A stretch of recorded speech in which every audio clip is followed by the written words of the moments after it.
Diri sa rear suspension sa Pajero, non-independent or dependent ni no kay konektado man kuning duha ka ligid via differential. Gikonekta silang duha ba sa differential o nakabit silang duha. So kumuuntol lang ang ligid, damay ni pikas ligid, maapektahan ni pikas ligid. Then live axle ni siya kay nagakamas man ni or ang iyang tunga man gud is differential, nagakamas po ni nga mga ligid. So mo ni ibot pasabot sa live axle, live siya babuhi siya or naga-function ni siya diri iyang axle. Tapos bunako non-independent or dependent unya live axle type. Nya rear suspension diri sa Tamaro FX same lang gihapon no sa Pajero. Non-independent or dependent type unya live axle kay na may differential. Then kini sa Jeep mao ra gihapon ni no for baitom gud ni gihapon nagya po differential sa tunga oh. So non-independent or dependent unya live axle type. Diri sa Kia series same lang gihapon live axle type unya non-independent or dependent type kay mapektahan gyud ang pikas-pikas nga ligid once mabatsi ang isa. Then diri sa Kia Sportage same lang gihapon ani differential sa likod nga solid axle so konektado gyud ang duha ka ligid so non-independent or dependent gihapon nya live axle type. So mao gini pinaka-common nga design no. Sa Tamaro FX di ay lip spring ang gigamit sa iyang rear suspension. Diri sa Pajero coil spring na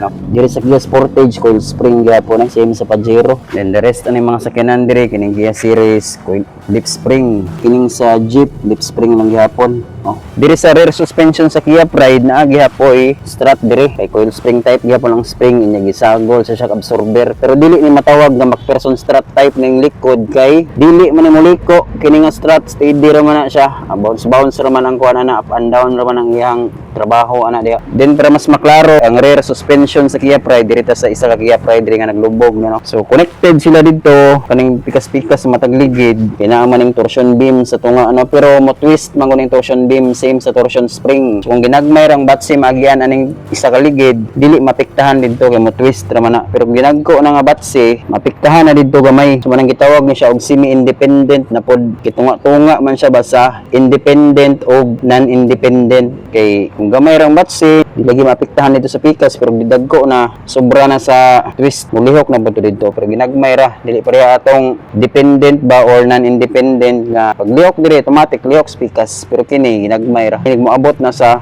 limit sa twist anang torsion beam.